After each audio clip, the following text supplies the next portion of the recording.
की बन गई सुसे पे उठा के ओ की होया ओ की होई ओए ओए उस्ताद जी दाल खा गई दे ए की होई ओ सुसे पे उठा छड़या स आ डेढ़ कुत्ते में भोगदे नहीं तड़ खलो लो ओ उस्ताद जी जान दियो ना अक्के मरदे पाया की होया भूख लगी है तो रोटी दाख लेनी आई रोटी कोई ना है अद्धी राती कित्थों रोटी ले आके देवा जब शादी मोटी सानू क्या सारी रोटी खवा दे मेरी भी भूख लगदी हुन थाने मजा क्या है ना मतलब है नहीं मैं रोटी भरन पेट भर दिया बता ओ कुछ करो पौंदा क्यों पे अखलो फोन आ गया चलो बोलिया कौन सलाम अलैकुम जी क्या हाल है भाई नासर हो हाँ नहीं जागदा या हाँ किंदी तेरी शादी है अपनी आज जो लायक हाँ मेरे लायक की है हुक्म है दसो चोल पक्के पूरी तरह प्याम बरल क्यों गए जब करो हाँ जी नहीं ये रोटी खाऊगा ज़्यादा फोन आ गया तू नहीं पक्की है चलो ठीक है कोई नहीं भाई मैं हूं तेरी सारी रोटियां को दो ने ठीक है मैं आया हाँ ठीक सच की है दस की है इलाज हो गया भूख दा इलाज हो गया लगड़िया खलो जा सिर्फ इलाज तू यो तेरा आगे फोन लो अपना हाँ ठीक है रोटी पक्की है सोनी हाय कट्टा हाँ जी उस्ताद जी तू तो भला की करना है लंगड़िया तेरा काम में हाँ समझ लग गया ओके ठीक है ते तेरा काम में लमया जी और के पैसे फाड़ना है मैं ना पैसे नहीं जानता मैं वेल लेके नहीं छड़ता ते जाना शादी तेरा घुमर गई होती ना सारा कुछ मैं घुमर मारसा ठीक हो गया तू पैसे चुकने ने ठीक हो गया तू है अपना नराम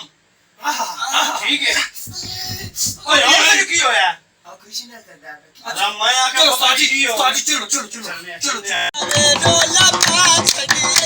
दे कांगा दे के साबे रोजा जा छड़ी दे कुंगरा रमी देरा डोला पाछ छड़ी रो बांगा दे के सुता डोल जगा छड़ी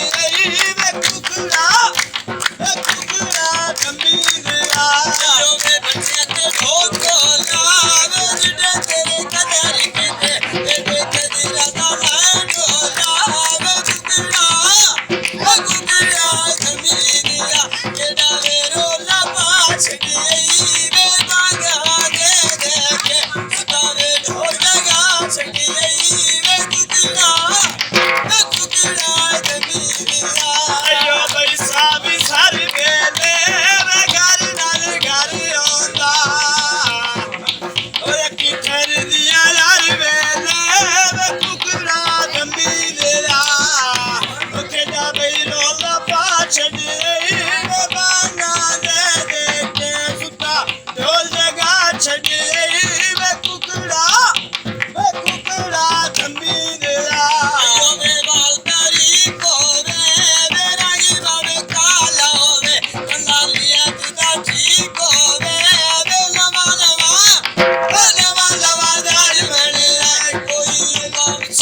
ਉਸਤਾਦ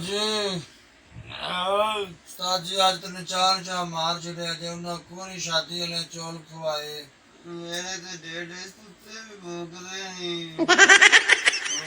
ਆਖਿਆ ਥਾ ਅਭੀ ਖਾ ਲੋ ਤੁਸੀਂ ਆਪ ਲੇਟ ਆਏ ਹੋ ਮੈਂ ਤੇ ਕੀ ਕਰਾਂ ਉਸਤਾਦ ਜੀ ਉਹਨਾਂ ਗੌਣ ਆ ਕੇ ਸਾਨੂੰ ਕੋਈ ਸ਼ਾਨ ਨਹੀਂ ਖਵਾਈ ਨਿੰਦਰ ਆਈ ਹੈ ਭੁੱਖ ਪਛਾਉਂਦੇ ਆ ਹਾਲਾ ਮੇਰੇ ਨਾਲ ਮੈਂ ਤਬੀਅਤ ਸੌਂਦੀ ਪਈ ਹੈ ऐसी और वीडियोस को देखने के लिए हमारे चैनल MGTV को लाइक करें, सब्सक्राइब करें और बेल आइकन को दबा दें। शुक्रिया।